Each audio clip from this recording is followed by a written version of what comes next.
Et je crois que la foi peut changer le monde. Et la foi peut changer ton monde. Avec la foi, rien n'est impossible.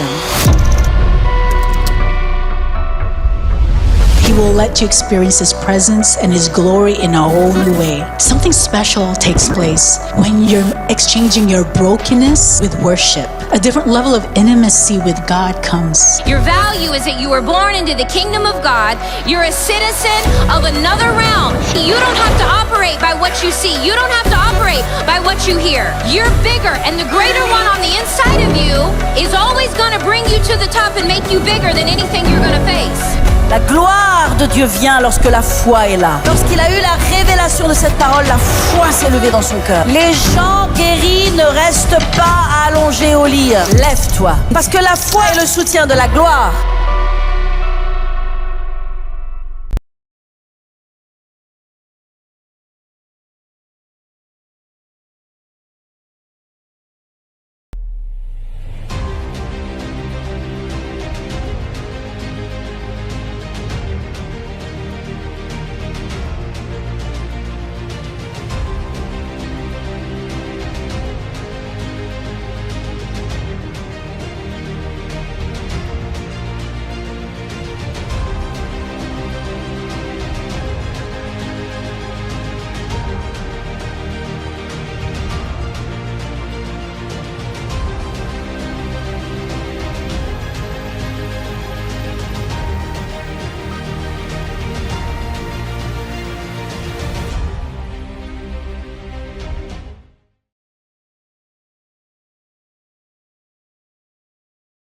Merci Seigneur. Merci Jésus. Cher Seigneur, nous allons passer à ta parole dans quelques instants. Nos cœurs sont ouverts. Nos cœurs sont réceptifs. Nous voulons toi et plus de toi, Seigneur. Alléluia. Montre-nous ton chemin davantage, Seigneur. Éclaire-nous, Père. Plus de toi.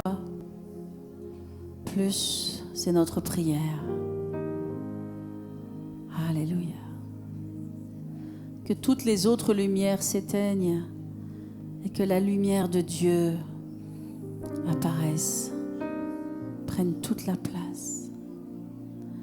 On ne peut pas fonctionner avec deux systèmes. On ne peut pas être de Mammon et de Yahweh. On ne peut pas rouler pour les deux. Je vous le dis, ce n'est pas possible. Ce n'est pas possible. Jésus a dit, vous ne pouvez pas servir deux maîtres. Et souvent, mes amis, l'Église, les enfants de Dieu sont dans des difficultés, dans des pressions, dans des stress, parce qu'ils ont deux maîtres et qu'ils n'ont pas choisi entre l'un et l'autre. Ils ont choisi l'un, mais ils ont aussi l'autre. Et c'est dur de mettre le pied en dehors de la barque. C'est dur de dire non pas ma vie, Seigneur, mais ta vie. C'est dur de dire Seigneur, non pas moi, mais toi. C'est dur de dire Seigneur, je marche sur les eaux et je te tends la main, j'ai confiance que tu vas la prendre. J'ai confiance que tu vas pourvoir. J'ai confiance que tu vas me conduire dans le bon chemin. J'ai confiance que tu vas me donner le bon foyer. J'ai confiance. Seigneur, nous voulons renouveler notre confiance en toi ce matin. Alléluia. Merci Jésus. Merci Seigneur. Amen. Amen. Amen. Merci à la louange.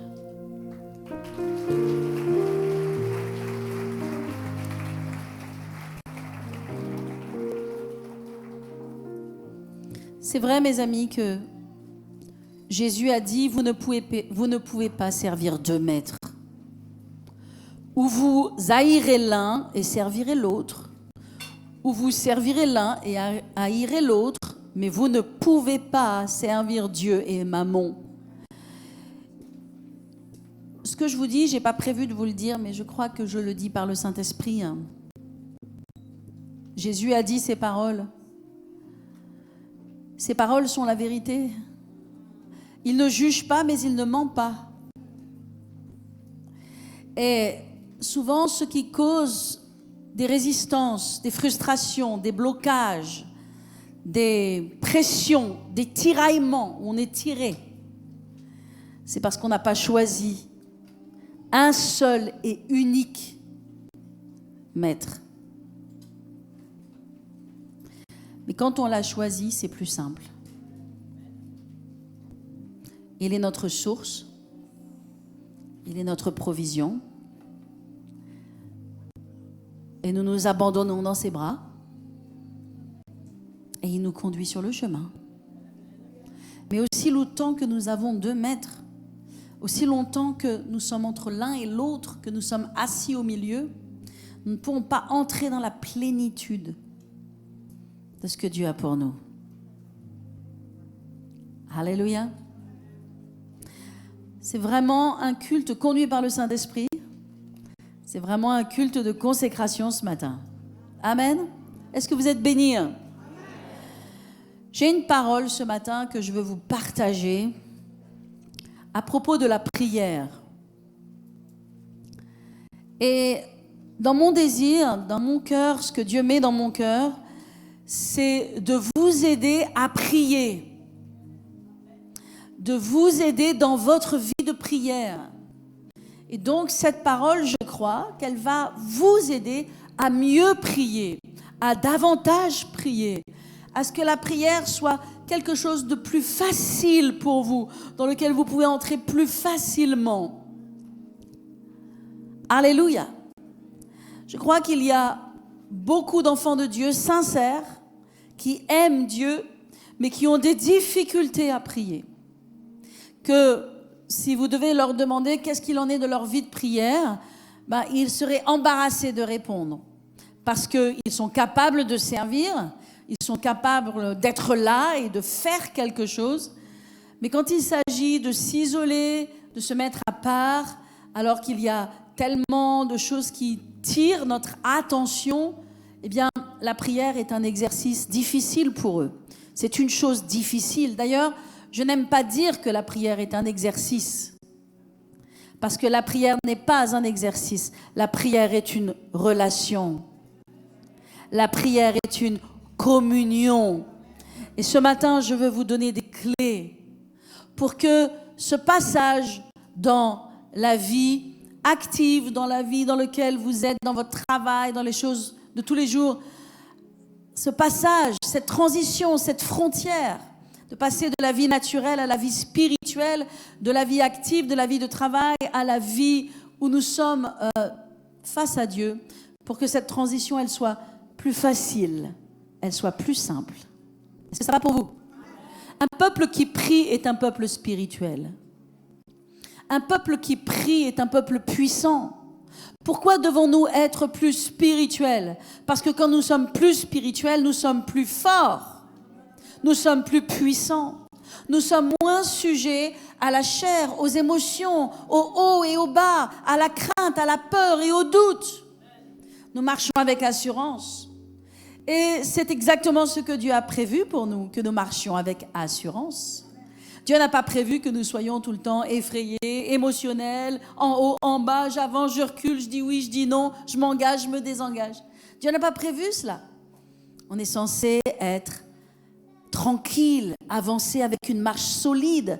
Et c'est possible lorsque l'on est spirituel. Or, qu'est-ce qui nous rend spirituels?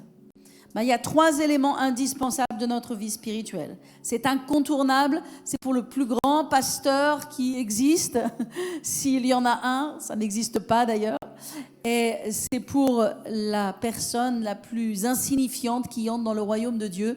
La nourriture est la même. Pour être fort, il n'y a pas de secret. Il n'y a pas de secret. C'est la même chose que nous devons tous faire. Amen. Nous avons besoin de prier, d'avoir une communion avec Dieu.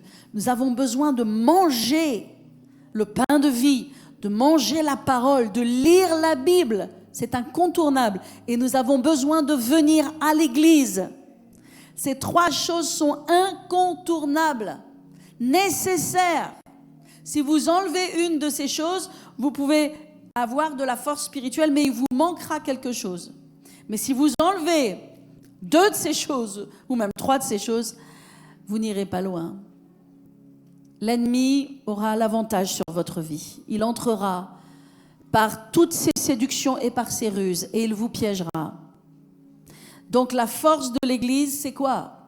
La prière, la lecture quotidienne de la Bible, la lecture régulière de la parole de Dieu et le fait de venir à l'Église. Pas une fois par mois, mais toutes les semaines. Alléluia. Amen. C'est indispensable. Gloire à Jésus. Mes amis, j'aimerais donc vous parler de la prière et j'aimerais vous dire une chose. Quand Dieu a créé Adam, il l'a créé pour la relation. Et il a mis Adam dans ce magnifique jardin. Et la Bible nous dit que Dieu descendait dans la fraîcheur du soir pour parler avec Adam et pour marcher avec Adam. Que cela devait être un rendez-vous magnifique. Adam était affairé à toutes ses missions et il attendait la venue de son ami. Oui, parce que Dieu, qui est l'Éternel, est aussi notre ami.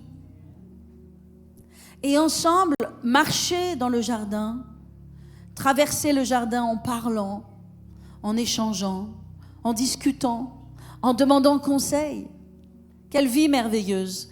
Nous savons que le péché est entré, le diable est entré, les choses ont changé.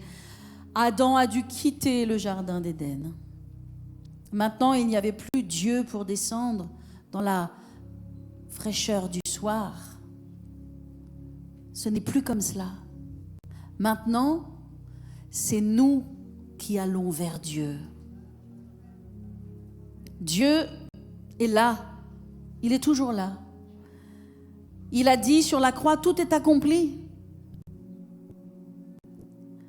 Il ne redescendra pas une fois de plus. Il nous a envoyé le Saint-Esprit.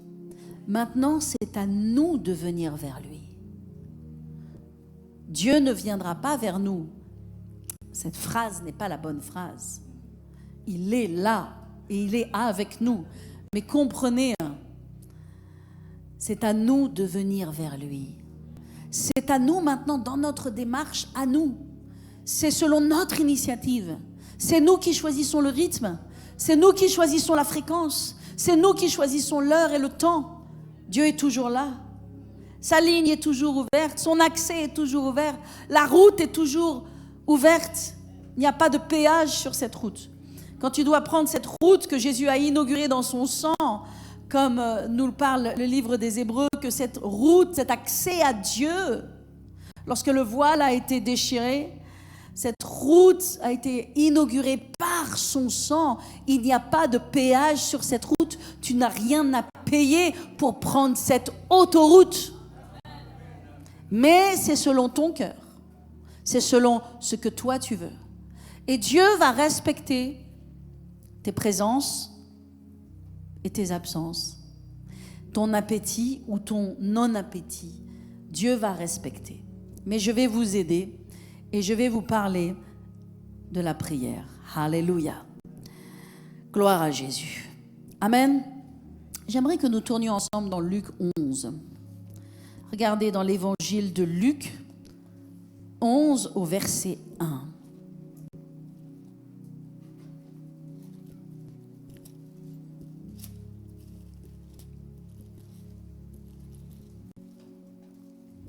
Et tous nos bien-aimés en ligne aussi prennent leur Bible et tournent avec nous dans Luc 11, verset 1.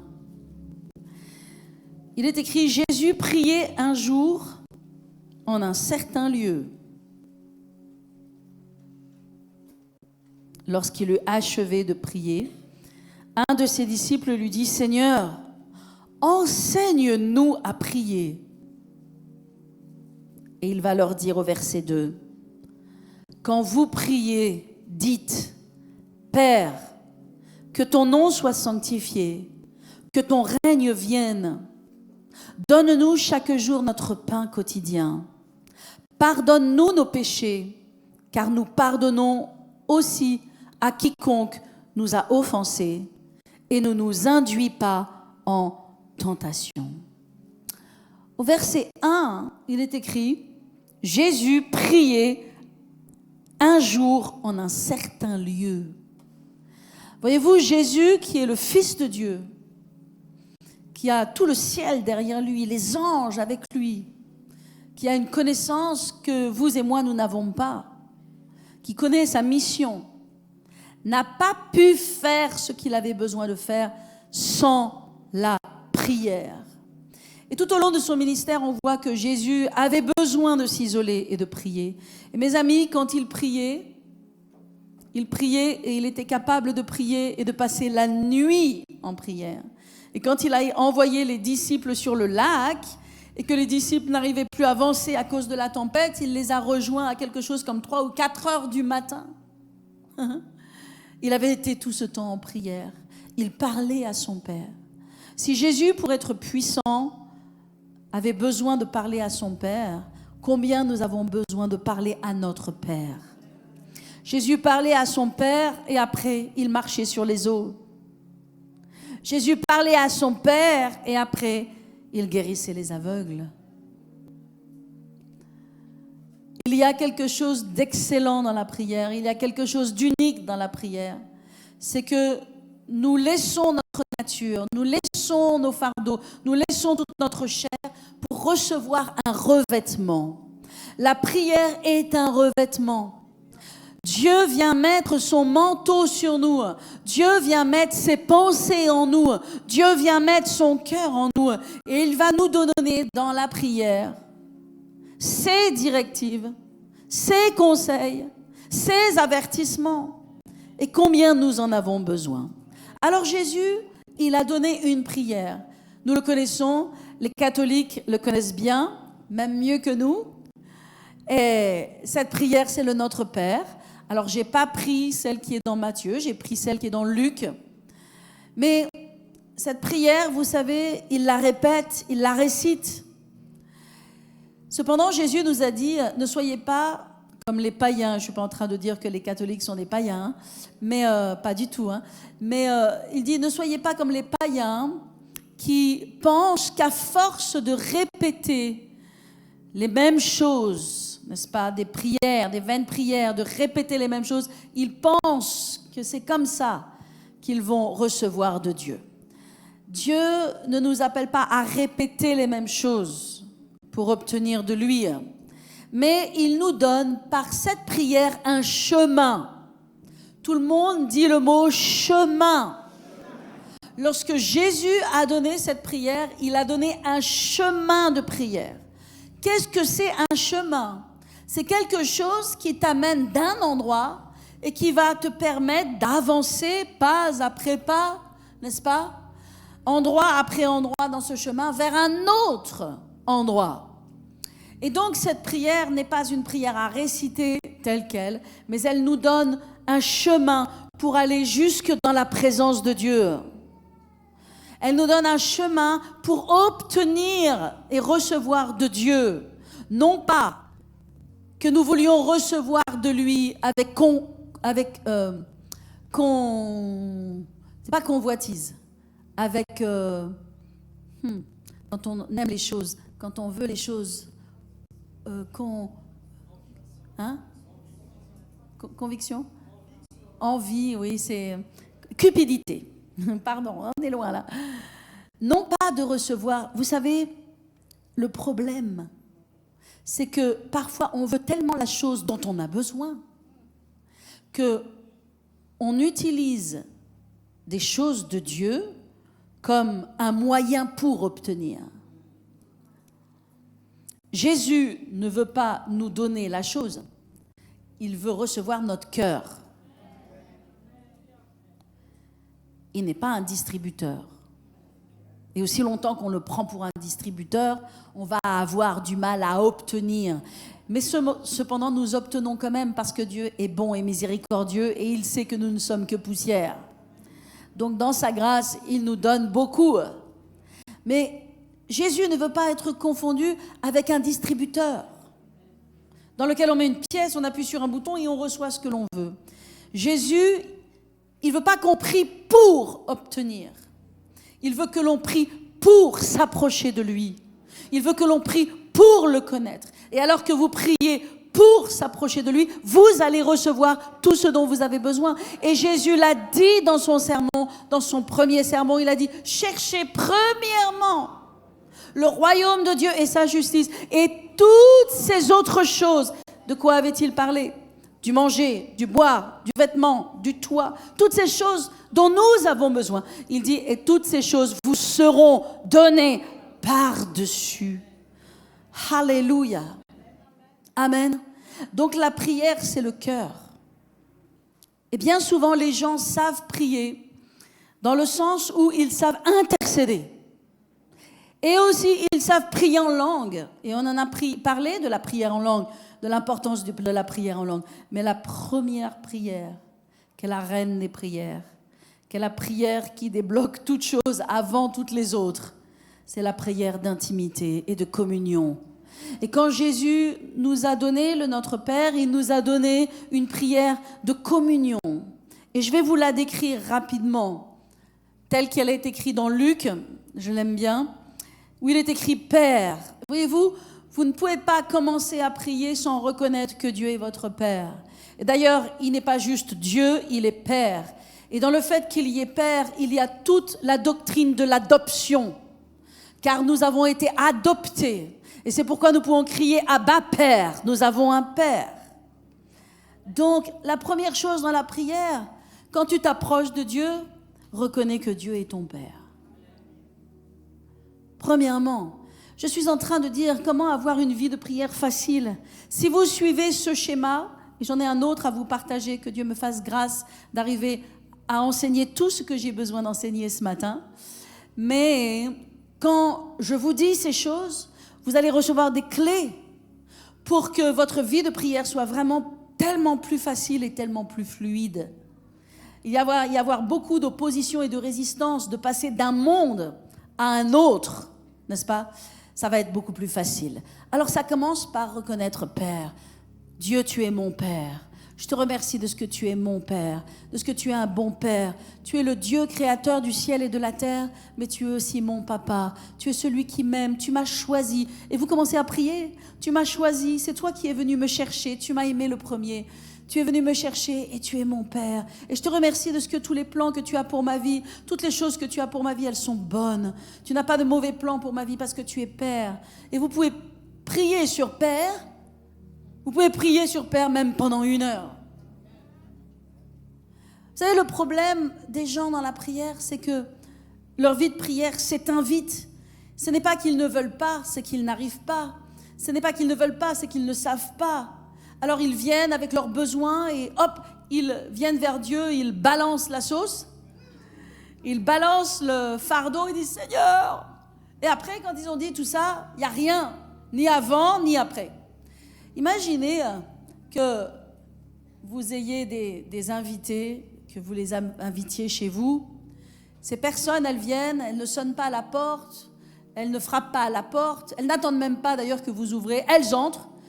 Elles s'assoient, elles ouvrent le frigo, elles prennent à manger la nourriture que vous avez préparée qui est encore en train de frémir sur le... Et elles se servent, elles mangent et elles repartent. Et bien souvent, notre vie de prière, elle est comme cela. Alors, on peut prier rapidement parce qu'on n'a pas le temps, parce que c'est court, parce qu'il faut prier une prière d'autorité, parce qu'il faut remettre le diable à sa place, parce qu'on a besoin de prier en langue pour recevoir la direction de l'esprit. On peut prier, bien sûr, que parfois on n'a que 5 minutes, parfois on n'a que 10 minutes. Mais que notre vie de prière soit 10 minutes, une fois de temps en temps, eh ben, c'est un peu comme entrer dans la maison de quelqu'un qui nous invite, s'asseoir à table, manger, avaler et sortir. Il y a besoin d'avoir de l'intimité avec ton Père. Et Jésus a dit comme cela dans Matthieu 5. Il a dit, mais quand tu pries, dans Matthieu 6, il a dit, mais quand tu pries, entre dans ta chambre, ferme ta porte, c'est-à-dire isole-toi, laisse ton portable dehors, je t'en prie, et puis éteins-le avec toutes ces sonneries qui te persécutent continuellement. C'est le c'est une plaisanterie, mais c'est le diable, n'est-ce pas? Et laisse ce téléphone à l'extérieur. Hein, c'est ce que on pourrait le lire comme cela aujourd'hui. Quand tu prie, entre dans ta chambre, ferme ta porte et prie ton Père qui est là dans le lieu secret. Et ton Père qui te voit dans le lieu secret te le rendra. Cette prière, tu vas en avoir la récompense. Tu dis oui, mais ça prend du temps. Oui, ça prend 1 heure le soir. Oui, ça prend 2 heures le soir. Oui, ça me demande de m'isoler. Ça me demande de me lever plus tôt le matin. Oui, c'est vrai. Mais ton Père te le rendra. Alors ça commence par Père. Il faut que j'aille un peu plus vite, Seigneur, aide-moi. Alléluia. Et puis, ça continue par sanctifie. Alléluia. Père, que ton nom soit sanctifié. Est-ce que vous savez ce que signifie que ton nom soit sanctifié? Est-ce qu'on peut rendre le nom de Dieu saint? Non. On ne peut pas rendre le nom de Dieu plus saint qu'il n'est. Nous qui ne sommes pas saints, nous ne pouvons pas sanctifier le nom. Mais sanctifie, Père, que ton nom soit sanctifié, ça veut dire que ton nom soit honoré. Qu'est-ce que nous avons fait ce matin avant d'entrer? Nous ne sommes pas entrés en discutant, en papotant, en se racontant les problèmes de la semaine. On est entrés en ayant conscience de Dieu. Et Dieu veut qu'il soit honoré. Nous avons besoin d'honorer son nom. Donc à chaque fois que je dis Seigneur, que ton nom soit sanctifié, ça veut dire Seigneur, j'honore ton nom. Je respecte ton nom, je sanctifie ton nom. Et vous pouvez prier ainsi. Et vous pouvez commencer à dire, Seigneur, je te remercie parce que ton nom est au-dessus de tout nom. C'est ce nom qui est allé à la croix. C'est ce nom qui a vaincu sur toutes les principautés, les princes de ce monde, toutes les maladies qui puissent être nommées. Ce nom qui doit être honoré, je l'honore et je le respecte dans ma vie. C'est ce nom qui a autorité sur toutes les situations et les circonstances de ma vie. C'est ce nom qui va gagner sur tous les péchés, toutes les addictions, tous les problèmes, toutes les attaques démoniaques que j'ai. Merci pour ce nom. J'honore ce nom. Je le place au-dessus de ce nom. Et tu vois le nom qui est dans ma vie, le nom divorce, le nom maladie, le nom tragédie, le nom pauvreté, le nom faillite qui est dans ma vie. Je te rends grâce de ce que ton nom est au-dessus de son nom, parce que ton nom est honoré au-dessus de tout autre nom. Et vous commencez à prier. Et vous commencez à prier. Est-ce que vous comprenez? Alléluia, que ton nom soit sanctifié. Vous honorez et vous respectez le nom de Dieu. Et le nom de Dieu prend de la valeur en vous. Il devient puissant en vous. Le diable sait que tu sais quel est ce nom qui le fait trembler. Le diable sait que tu honores et tu respectes ce nom qui lui a écrasé la tête. Que ton nom soit sanctifié. Alléluia. Et il dit que ton règne vienne. Alléluia. Nous savons que dans Matthieu, il dit que ton règne vienne et que ta volonté soit faite. Que ton règne vienne. Et vous commencez à prier. Alléluia. Pour que le règne de Dieu vienne. Seigneur, merci parce que tu règnes dans ma vie. Tu règnes dans mes finances. Père, que ton règne vienne. Que ton règne vienne dans mon présent et dans mon futur. Que ton règne vienne dans la vie de mes enfants. Que ton règne vienne dans l'église. Je prie ton règne sur la France. Que ta volonté soit faite dans ma vie. Père, je te prie. Et vous commencez à prier. Et vous verrez que vous avez beaucoup de choses à prier. Parce que vous avez besoin du règne de Dieu dans votre vie. Et le règne de Dieu ne viendra pas à moins que vous priez que le règne de Dieu vienne. Et je prie ce matin que le règne de Dieu vienne dans son église. Et je prie ce matin que le règne de Dieu vienne sur la France. Alléluia. Que ton règne vienne. Et puis il continue en disant, donne-nous chaque jour notre pain quotidien. Nous avons souvent pensé que demander à Dieu notre pain quotidien, c'est demander à Dieu de pourvoir à nos besoins. C'est bien, mais je ne suis pas sûre que ce soit cela. Je pense que donne-nous aujourd'hui, chaque jour, notre pain de ce jour, notre pain quotidien. Jésus est le pain de vie. Et on a besoin de plus de révélations. on a besoin de plus de Jésus et on a besoin de connaître davantage Jésus. Vous savez pourquoi les gens meurent et vont en enfer? La Bible nous dit parce que le Dieu de ce monde a aveuglé. Et à cause de cet aveuglement qui est venu par des lois, par des gouvernements successifs, par des choses avec les journalistes, avec les médias, avec tout l'acharnement démoniaque, les gens ont été aveuglés. Le diable a mis des voiles, a mis des écailles sur leurs yeux, de sorte qu'ils ne voient pas briller la splendeur de l'évangile. Et à cause de cet aveuglement, pas à cause de leurs péchés, parce que Jésus a payé et est capable de pardonner tous les péchés. Le pire meurtrier, pédophile et impur et méchant qui puisse exister sur la terre, Jésus a payé pour son péché à la croix. Il y a une rédemption pour lui. Le problème n'est pas les péchés que les gens ont faits. Le problème, c'est l'aveuglement. Et nous, peuple de Dieu, nous pensons que nous connaissons comme nous connaissons. Mais qu'est-ce qu'il est écrit? Nous ne connaissons pas encore comme nous devrions connaître. Et nous connaissons encore comme par un voile. Nous connaissons les choses encore comme par un voile. Et donc nous avons besoin de ce pain quotidien.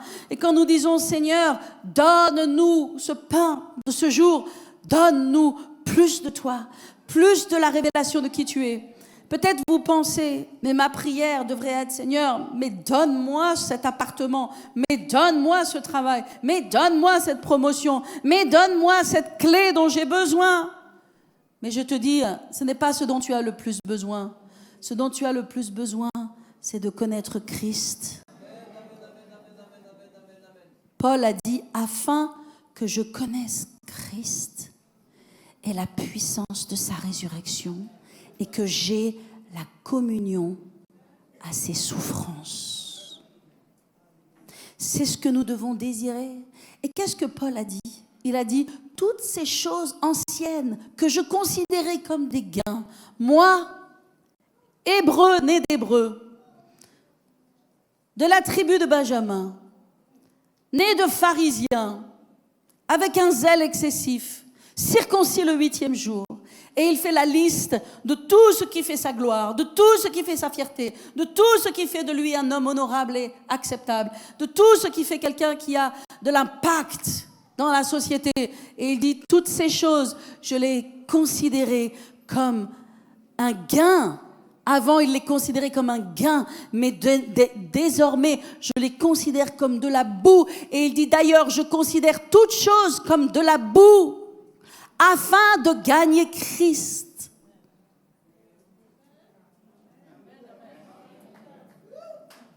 Alléluia. Donne-nous notre pain de ce jour. C'est Seigneur, donne-nous la révélation de qui tu es. Alléluia. Nous n'avons pas besoin de plus de percées, nous avons besoin de plus de Jésus. Nous n'avons pas besoin de plus de connaissances théoriques de la Bible avec des messages qui vont... On entend des messages, on ne sait même plus où on va chercher les messages tellement ils sont loin de Jésus. On n'a pas besoin d'avoir une connaissance théorique de la Bible, on a besoin d'avoir la connaissance pratique et intime de Jésus. Alléluia. Donne-nous notre pain de ce jour. Alléluia.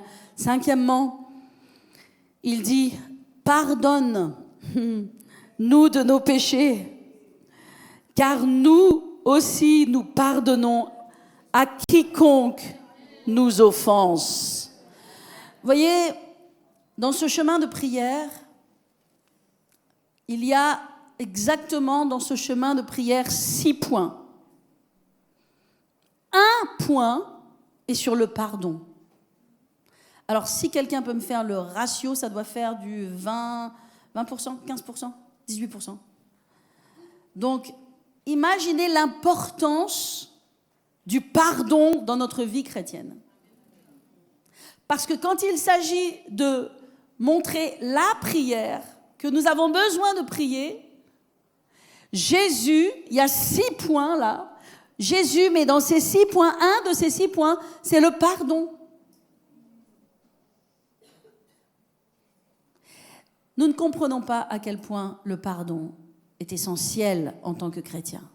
Et j'aimerais vous encourager, vous tous, enfants de Dieu, si vous avez dans votre cœur et vous retenez dans votre cœur des personnes encore, faites-vous du bien, bénissez-vous, aimez-vous, prenez soin de vous et pardonnez.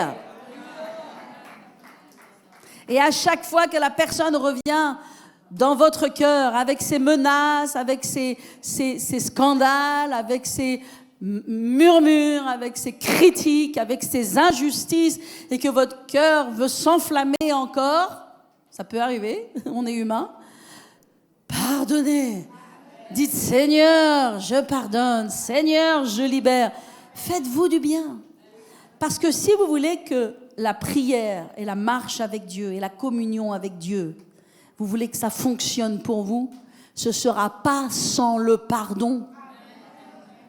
Donc si vous ne vous pardonnez pas aux autres, Dieu ne vous pardonne pas à vous. Et s'il ne vous pardonne pas à vous, comment est-ce que vous allez hériter des promesses de Dieu?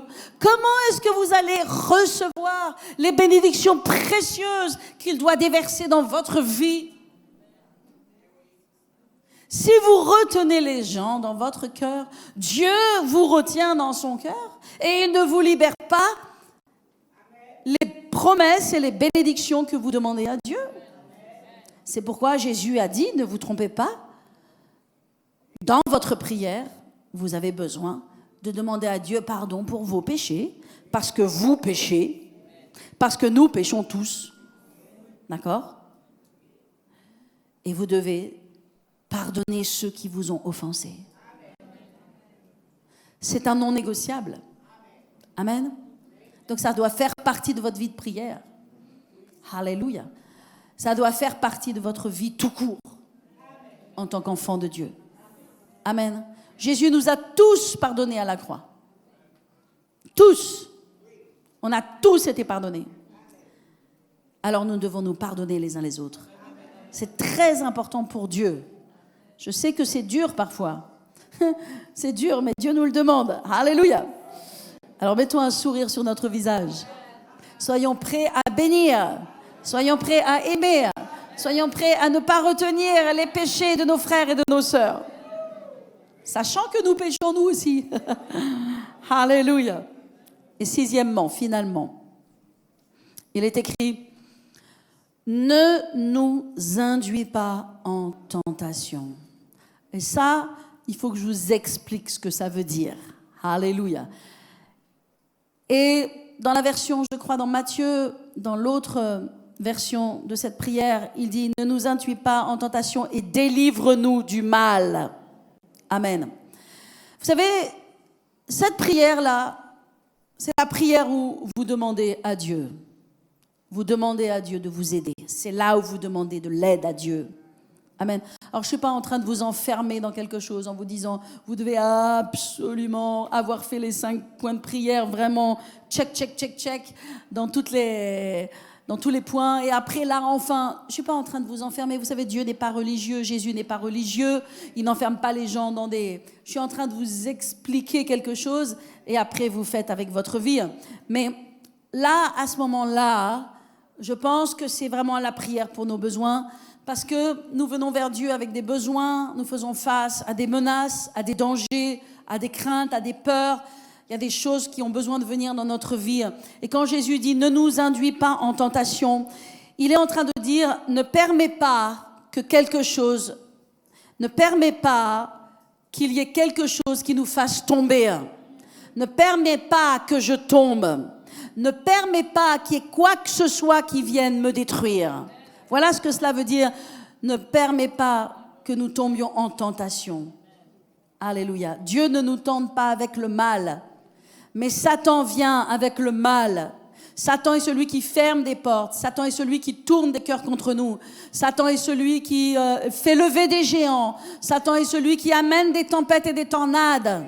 Satan est l'auteur de la maladie et l'auteur de toutes ces choses. Et là, cette prière, elle dit, ne permets pas qu'il y ait quelque chose qui me détruise. Ne permets pas qu'il y ait quelque chose qui me vole. Ne permets pas qu'il y ait quelque chose qui me fasse tomber. Là, vous pouvez prier Dieu. Alléluia. Amen. Est-ce que ça vous parle? Est-ce que vous recevez ce matin? Alléluia. Alléluia. Merci Jésus. Merci Jésus. J'ai tellement de choses à vous partager. C'est jusqu'à 16h qu'on termine le culte, non? C'est pas ça? Non, 18h en fait. J'aimerais bien être comme au temps de Jésus. Jésus, lui, au moins, il prenait les gens et il les gardait 3 jours. Et c'était des gens qui étaient super chouettes parce qu'ils n'avaient ni faim ni soif. Et pendant 3 jours, ils écoutaient Jésus. Bon, je ne suis pas Jésus, hein. Mais des fois, j'aimerais bien avoir des rallongements de temps parce que j'ai tellement de choses à vous partager. J'ai juste partagé le premier point de mon message. Alléluia. Amen. Alléluia. Est-ce qu'on peut lever nos mains vers le ciel? Donnons-lui la gloire. Alléluia. Merci Jésus. Merci Seigneur. Sois loué Père. Amen, amen, amen, amen. Gloire à Jésus. Amen. Mes amis, il y a un autre. Je vais vous le donner. Il y a un autre chemin de prière. Est-ce que vous voulez le connaître? Là, le chemin de prière que je vous ai donné, il est dans le Nouveau Testament. Il y a un autre chemin de prière, il est dans l'Ancien Testament. Et en fait, dans votre vie de prière, si ça vous parle et que vous avez à cœur de grandir dans la prière, de passer plus de temps dans la prière, etc., et que vous dites « Waouh, j'aimerais prier avec ces chemins de prière », amen, eh bien, cet autre chemin de prière, il se trouve dans l'Ancien Testament. Et vous pouvez choisir l'un ou l'autre. Tantôt l'un, tantôt l'autre, vous pouvez faire comme vous voulez. Et ce chemin de prière s'appelle « Prier au travers du tabernacle ». Comment d'entre vous connaissez cela? Certains d'entre vous connaissez cela? Eh bien, écoutez, on n'est pas nombreux. Ok, eh bien, c'est bien que je l'enseigne. Est-ce que vous savez ce qu'est le tabernacle? J'en ai peut-être un peu parlé la semaine dernière. Oui, mais la semaine dernière, il y a tellement longtemps, hein, bien sûr. Le tabernacle, c'est évidemment le lieu où Dieu rencontrait son peuple dans l'Ancien Testament. Amen. Et Dieu a donné des instructions à Moïse. Rappelez-vous, quand j'ai enseigné sur l'Arche de l'Alliance, Jésus, notre propitiatoire. C'est merveilleux. Merci Seigneur pour l'esprit d'encouragement. Je sens, Seigneur, merci parce que tu es l'Éternel qui m'encourage. Tu es l'Éternel qui m'encourage dans cette église. Alléluia. Jésus, notre propitiatoire. Vous savez, j'ai tellement aimé ce message. La parole est tellement pleine de pépites exceptionnelles. Ça, c'est le tabernacle. Et Dieu a dit à son peuple, en Exode, Moïse, il a dit, tu me bâtiras un tabernacle. Et le tabernacle, c'est c'est le prémisse de ce que devait être le temple, et le temple, ce qu'est l'église, et aussi le temple de Dieu dans notre cœur. Amen. Et la première chose, et je vais vous expliquer ce que c'est que de prier au travers le tabernacle. La première chose qu'ils ont dû faire pour faire le tabernacle, c'est construire comment on appelle ça? J'ai dû mettre le mot quelque part. Une clôture. Okay. Le tabernacle, c'était d'abord un lieu qui était clôturé. Et mes amis, la présence de Dieu, c'est pas un lieu public. C'est un lieu privé. Va dans ta chambre de prière. La présence de Dieu, tu ne la retrouveras pas devant la télé. La présence de Dieu, tu ne la trouves pas. Bon, Dieu merci pour toutes les mamans qui cuisinent et qui sont en train de prier et de cuisiner. Gloire à Dieu. Amen. Et Dieu est là, le Saint-Esprit est là. Mais la présence de Dieu, la Shekinah, tu ne la rencontreras pas quand tu es en train de faire tes courses au supermarché ou quand tu es dans le métro ou quand tu es en train de cuisiner. C'est un lieu privé. Donc la première chose, c'est qu'ils ont dû mettre une clôture. Mais à cette clôture, il y avait une porte. Et si vous lisez dans les Écritures, En fait, ils devaient construire le tabernacle en le positionnant à partir de l'est. Et l'est a une signification dans la Bible. Parce que, notamment, tous les temples païens étaient construits en direction de l'est. Vous dites, wow! Ouais, tous les temples païens qui adoraient des idoles étaient construits en direction de l'est. Et lorsque Adam et Ève ont péché, ils sont sortis du jardin d'Éden par l'est.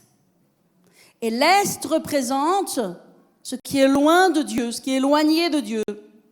Lorsque les gens entraient dans le temple, dans le tabernacle, ils entraient par la porte qui était à l'est. Sauf que quand vous entrez par la porte qui est à l'est est derrière vous. Le monde est derrière vous. Les idoles sont derrière vous. Vous tournez le dos au péché. Vous tournez le dos à votre vie ancienne. Vous tournez le dos aux choses de ce monde. Et vous entrez par la porte qui est à l'est pour monter jusque vers l'ouest. Parce qu'en montant jusque vers l'ouest, vous allez aller jusque dans la présence de Dieu. La présence de Dieu n'est pas mélangée avec les idoles. Est-ce que tout le monde m'entend dans ce lieu? Alléluia. Amen. Donc la première chose, il passait par la porte qui est à l'est. Et la première chose qu'ils rencontraient, on va me montrer une image, alléluia. La première chose qu'ils rencontraient lorsqu'ils entraient dans le tabernacle, c'est qu'ils entraient et qu'ils trouvaient l'autel des holocaustes. C'est la première chose qu'ils avaient dû construire. Cet autel des holocaustes était en airain, n'est-ce pas?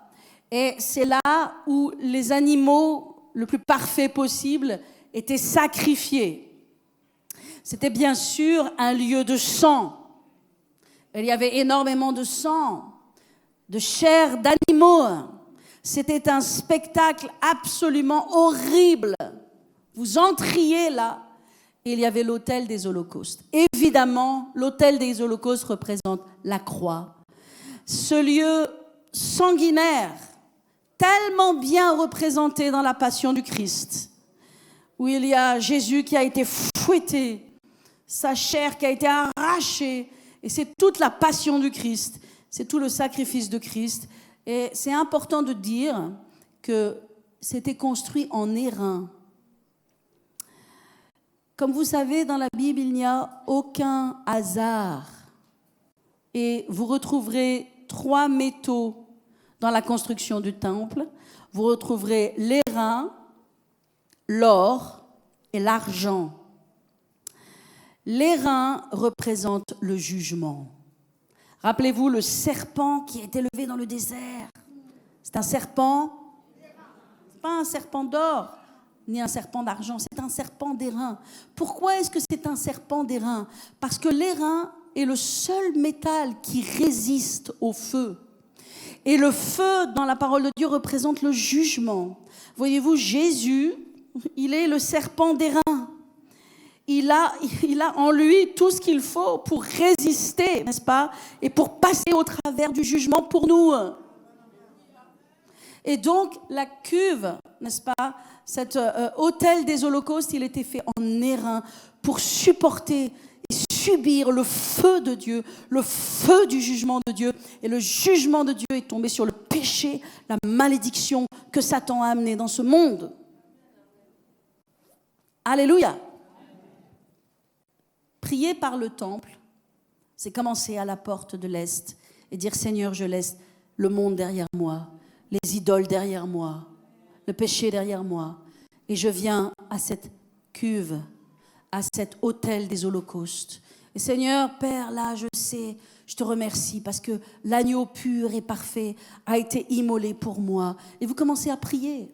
Seigneur, merci pour la croix. Mes amis, si dans notre vie de prière, nous ne remercions pas Dieu pour la croix, nous n'aurons jamais d'onction dans notre vie de prière, nous n'aurons jamais de repentance dans notre vie. Il n'y a jamais rien qui va venir sur notre vie si nous ne reconnaissons pas la croix, si nous ne voyons pas la croix, si nous ne rendons pas grâce à Dieu pour la croix, si nous ne nous accrochons pas à la croix.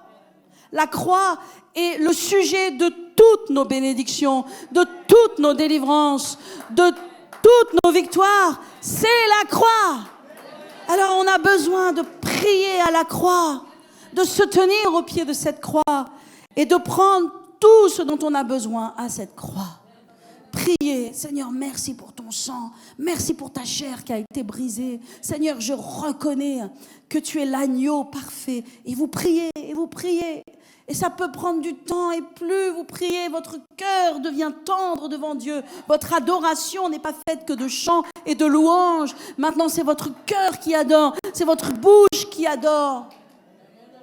Dieu ne veut pas juste entendre les chants d'une parole, les paroles de chants qui sortent de ta bouche au travers d'une mélodie que tu joues sur Internet. C'est facile.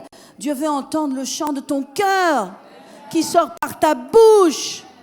Et Dieu va mettre son onction sur ta prière et ce moment d'intimité. Après, je vais devoir accélérer un petit peu. Après l'autel des holocaustes, mes amis, il y avait la cuve des ablutions. Cette cuve aussi qui était faite en airain. C'est très étonnant d'étudier à propos de tout ce que Dieu fait, parce que le tabernacle était déplacé. Vous savez qu'il était mobile. Il allait de lieu en lieu. Et le tabernacle, en fait, tous les lieux que nous savons que Moïse est allé dans le désert, sont des lieux où il y avait une source d'eau. Et ils installaient leur camp sur une source d'eau, et cette source abreuvait la cuve des ablutions. Très intéressant. Et donc, cette cuve, n'est-ce pas, quand tu es passé par la croix, quand tu es passé par l'autel des holocaustes, là, tu arrives maintenant à la cuve des ablutions. Et qu'est-ce que c'est la cuve des ablutions si ce n'est un lavoir? Et les sacrificateurs qui entraient dans le lieu saint pensaient que nous ne sommes même pas encore entrés dans le lieu saint. Les sacrificateurs qui entraient et qui sortaient du lieu saint passaient continuellement leur temps à passer à la cuve des ablutions. Ils se lavaient continuellement. Amen. Nous n'avons plus besoin de nous laver si ce n'est avec la parole de Dieu. Maintenant, la parole de Dieu nous lave. Jésus a dit dans Éphésiens 5 que son épouse, il la lave par l'eau de la parole. La parole doit venir continuellement dans notre vie. Et pas n'importe quelle parole. Une parole qui parle de Jésus, pas de blabla ni de charabia. Pas une parole qui parle de moi ou d'un pasteur ou d'un prédicateur quelconque. Ce n'est pas au sujet de moi, ce n'est pas au sujet de ma vie, de mes histoires, de mes forces et de mes faiblesses. C'est pas moi. C'est une parole qui parle de Jésus, de l'agneau de Dieu, qui est une parole qui parle de qui est Dieu, du trône de Dieu. La parole qui nous lave, elle nous lave. Et dans cette cuve des ablutions, nous sommes lavés. Et vous pouvez venir à cette cuve des ablutions et dire « Seigneur, merci parce que tu me laves, tu laves mon cœur, tu laves mes pensées, des doutes, des incrédulités, de tout ce qui n'est pas à ta gloire. Je suis lavé par ta parole, je suis plus blanc que neige. Alléluia, merci. » Vous savez, c'est tellement merveilleux de prendre une douche, n'est-ce pas? Vous avez pris votre douche ce matin quand vous êtes venus. Quelle merveilleuse chose que de se lever le matin et d'aller dans la douche, de faire un travail dur où on a transpiré et d'aller dans sa douche. C'est une bénédiction, la douche, parce que c'est une grâce d'être lavé, parce que c'est pas une bénédiction de rester dans notre crasse, de rester dans notre transpiration, de rester dans notre malédiction. Et l'eau de la parole nous lave. Et ce qu'il y avait quelque chose de merveilleux, c'est qu'il y avait les miroirs des femmes qui étaient mises au fond de la cuve. Et lorsque les gens se lavaient, ils voyaient de Christ sur vous. Et vous dites, les choses anciennes sont passées.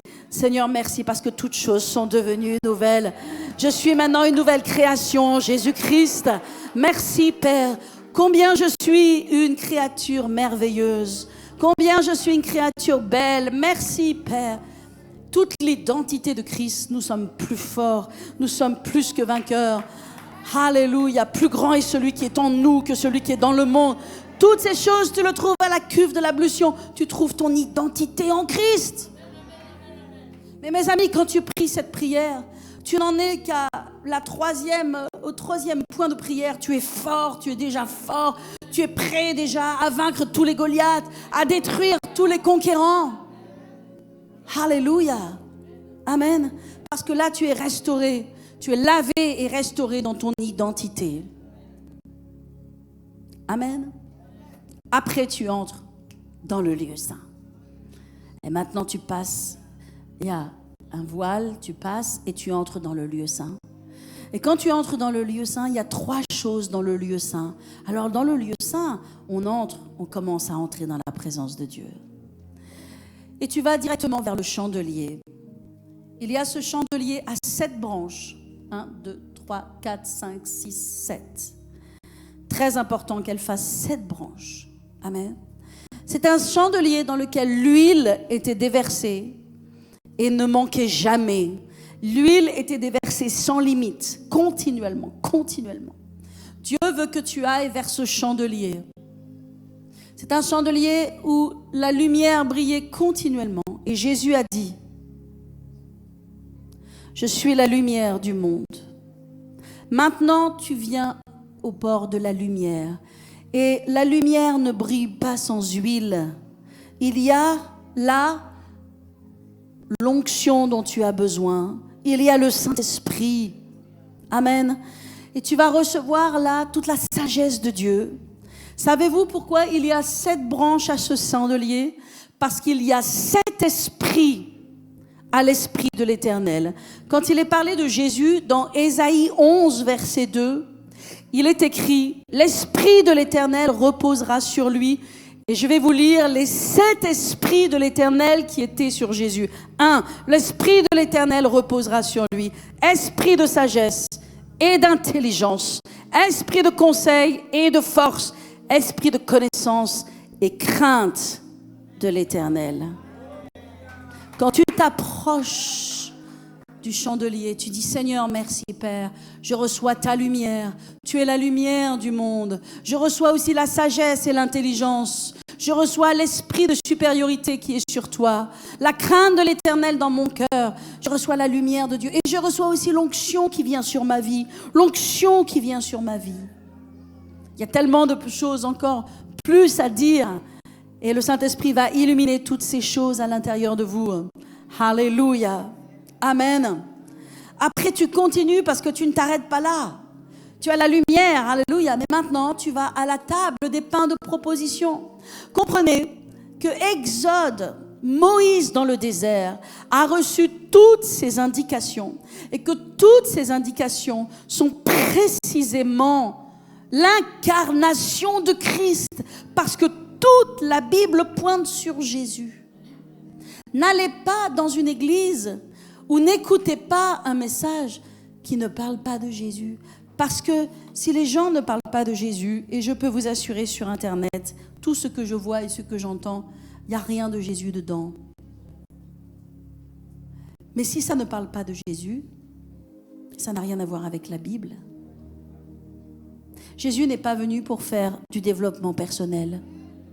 Et il n'y a pas de mal au développement personnel, c'est nécessaire. Mais l'Église n'est pas un lieu de développement personnel.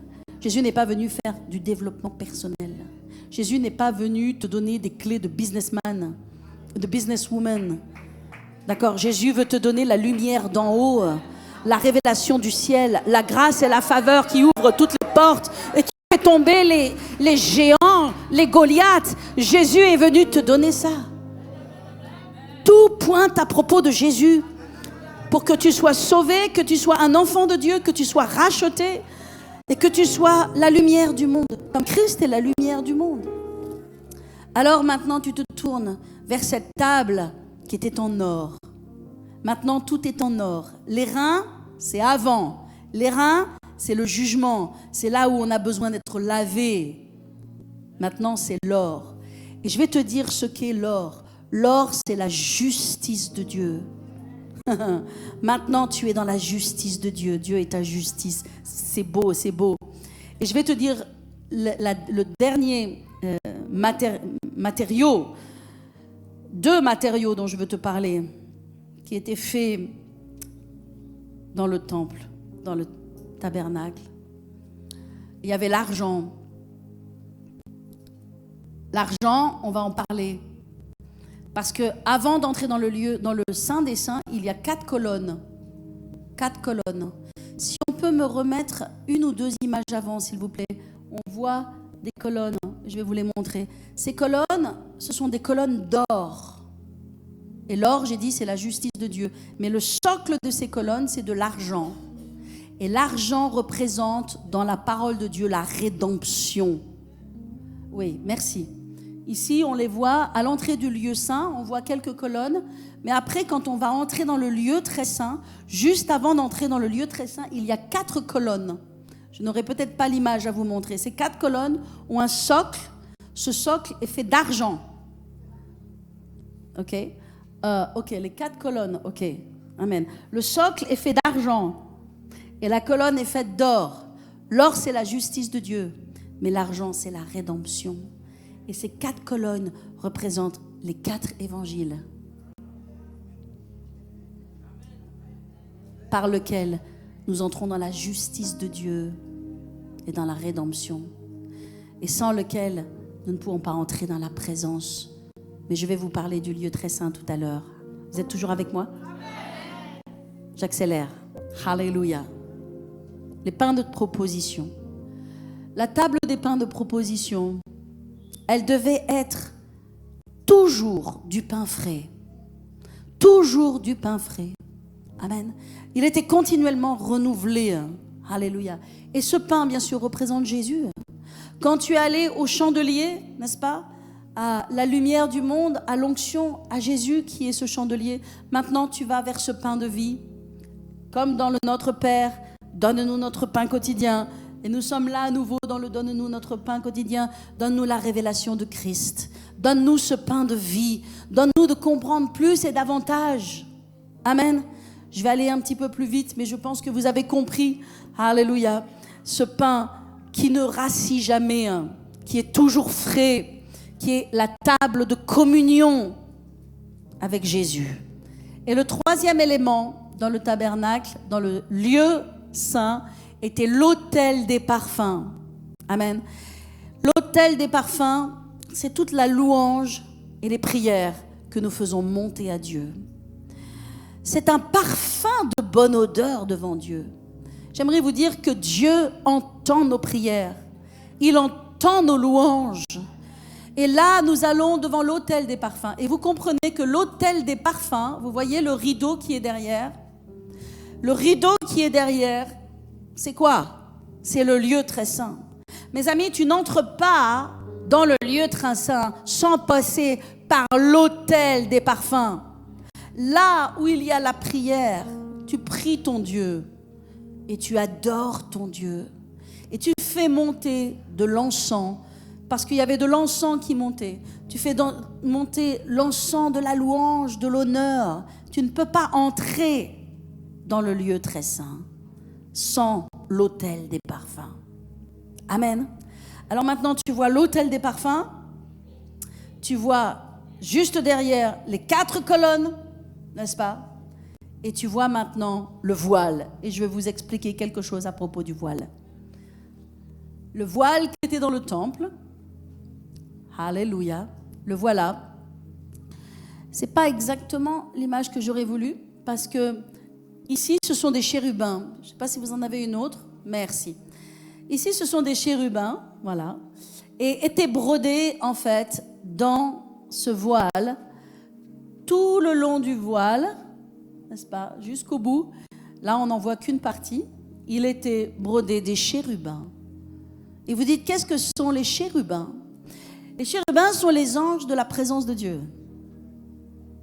Ils sont les anges de la gloire de Dieu. Ce ne sont pas des anges guerriers, combattants. Ce sont des anges de la gloire et de la présence de Dieu. Et mes amis, lorsque Adam et Ève sont sortis de la présence de Dieu, lorsqu'ils sont sortis du jardin d'Éden, qu'est-ce que Dieu a mis à la porte d'Éden? Il a mis des chérubins qui gardent l'accès. L'accès du lieu très saint était gardé par des anges, par des chérubins. Parce que ce n'est pas n'importe qui peut entrer dans la présence de Dieu. Ce n'est pas n'importe qui peut entrer dans le lieu très saint. C'était un endroit qui était gardé et qui était protégé. Aujourd'hui encore, quand bien même l'accès est ouvert. Parce que lorsque Jésus est mort à la croix et qu'il a crié « Tout est accompli », Dieu lui-même de sa main a déchiré le voile du haut jusqu'en bas. Si ça avait été du bas jusqu'en haut, un être humain aurait pu détruire du bas jusqu'en haut. Mais du haut du temple jusqu'en bas, c'est la main de Dieu qui a déchiré le voile et qui a dit maintenant, l'accès est ouvert. La porte de mon sanctuaire est ouverte. La porte de ma présence est ouverte. Maintenant, mon peuple, mes enfants, vous pouvez entrer dans le lieu très saint. On a besoin en tant qu'Église d'entrer dans le lieu très saint. Qu'est-ce qui va sauver les vies des gens qui sont entrés dans le lieu très saint? Qu'est-ce qui va faire que nous pouvons changer la vie des autres et que nous pouvons accomplir le mandat que Jésus a mis sur nos vies? Des gens qui vivent et qui demeurent dans le lieu très saint. Alléluia. Des gens transformés par la présence de Dieu. Des gens remplis de la présence de Dieu. C'est pourquoi, peuple de Dieu, nous avons besoin d'être remplis d'amour. Que Dieu nous aide. Nous avons besoin de laisser à Dieu plus de place dans notre cœur. Parce que dans notre cœur, il ne peut pas y avoir la haine et la présence de Dieu. S'il y a la présence de Dieu, il y a aussi l'amour. Dans notre cœur, il ne peut pas y avoir le fait de râler, de murmurer, de résister à Dieu, de combattre à Dieu et la présence de Dieu. On en revient à ce que Dieu, le Saint-Esprit, m'a dit au début du message et que je n'avais pas prévu de dire. Nul ne peut servir deux maîtres. Tu dois choisir. Parce que sinon, tu auras toujours une lutte à l'intérieur de toi. Il y aura toujours un combat à l'intérieur de toi. Il y aura toujours une guerre à l'intérieur de toi. Tu dois baisser les armes. Tu dois abandonner des choses qui t'appartiennent, qui te sont légitimes, absolument. Tu dois les abandonner pour les donner à Dieu, de sorte qu'il n'y ait plus de résistance dans ton cœur et que tu appartiennes entièrement à l'Éternel. Et là, tu vas voir la gloire de Dieu. Et là, tu vas voir le chemin de Dieu. Et là, tu vas voir. Il y a des choses dans lesquelles Dieu est limité parce qu'il nous attend. Il dit combien de temps tu vas courir? Combien de temps tu vas résister? Combien de temps tu vas combattre? Combien de temps tu ne vas pas te soumettre? Ça était la même chose pour Jacob. J'ai prêché Jacob la semaine dernière. C'est la même chose pour Jacob. Combien de temps, Jacob? Combien de temps tu vas faire pour déposer les armes? C'est notre histoire, ça c'est notre vie. C'est la nature pécheresse qui est à l'intérieur de nous. Mais mes amis, lorsqu'on entre dans le lieu très saint, d'abord, dans le lieu très saint, ne pouvait entrer que le sacrificateur, le souverain sacrificateur. Purifié, lavé, ça je vous l'ai déjà enseigné parce que je vous ai enseigné sur le propitiatoire. Mais ce souverain sacrificateur, il n'entrait pas comme les autres. Ils étaient harnachés de différentes façons. Lui, il entrait simplement avec une robe de lin fin. Il n'avait pas d'artifice, il n'avait rien. Il entrait humblement, comme Jésus est entré humblement dans ce monde. Il est entré humblement, sans artifice. La Bible dit qu'il n'avait rien pour plaire à nos yeux. Il n'avait rien pour paraître. Celui dont on a détourné les regards. Il est entré dans ce monde, dans l'humilité, dans la simplicité. Le souverain sacrificateur qui avait le droit d'entrer dans le lieu très saint était la représentation de Christ. Christ n'est pas arrivé avec des turbans et toutes les autres choses dans lesquelles étaient harnachés les autres. Il y avait des raisons et gloire à Dieu. Il est arrivé dans une simple robe de lin, fin, purifié. Et il est arrivé avec de l'encens. Parce que le souverain sacrificateur, s'il n'y avait pas l'encens, il pouvait mourir. Et s'il n'avait pas du sang et de l'encens, il avait besoin d'être entouré d'encens, de la présence de Dieu, des louanges et du sang de Christ. Sinon, il pouvait mourir dans l'Ancien Testament. Dieu merci, ce temps est révolu. Mais maintenant, mes amis, nous pouvons entrer dans le lieu très saint. Nous pouvons entrer dans la présence de Dieu.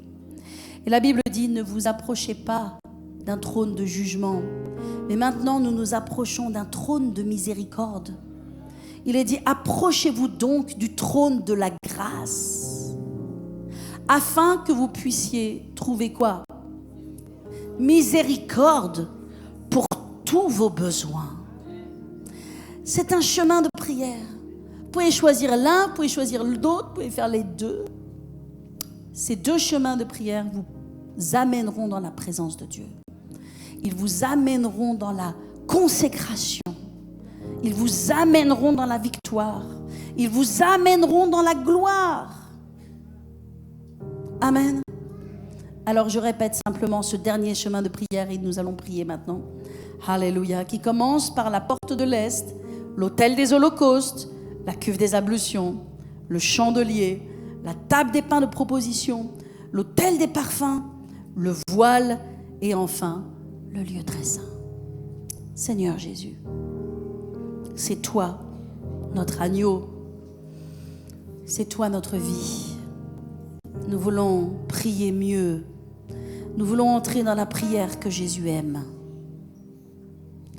Nous voulons aller dans cette prière où Jésus nous retrouve, où Jésus descend, où le Saint-Esprit se manifeste. Père, je prie pour tes enfants ce matin. Et je prie, Seigneur, donne-leur une nouvelle dimension de prière. Ouvrez vos mains.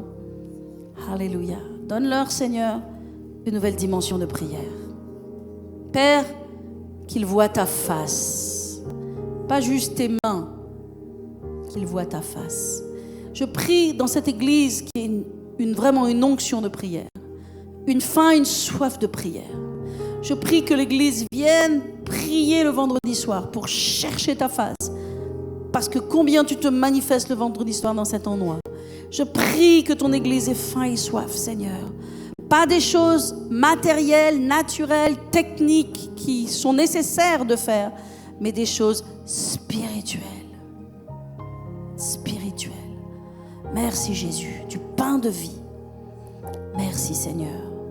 Au nom de Jésus. Alors que tous les yeux sont fermés. Vous dites, moi je suis ici dans ce lieu. Je ne connais pas Jésus. Je ne sais pas prier. J'ai jamais vraiment donné ma vie à Jésus. Mais aujourd'hui, je veux lui donner ma vie.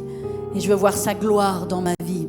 J'aimerais là où tu es, simplement que tu répètes cette prière. Là où tu es, que tu sois en ligne ou que tu sois ici, dans ce sanctuaire. Simplement, dis cette simple prière, mais de tout ton cœur. Et on va le dire tous ensemble. Dis, Seigneur Jésus, je viens à toi maintenant. Je t'ouvre mon cœur. Et je fais de toi mon Dieu, mon Seigneur, mon Sauveur. Lave-moi de mes péchés. Pardonne-moi par ton sang précieux. Et merci de faire maintenant, aujourd'hui, de moi, ton enfant. Au nom de Jésus, je prie. Amen.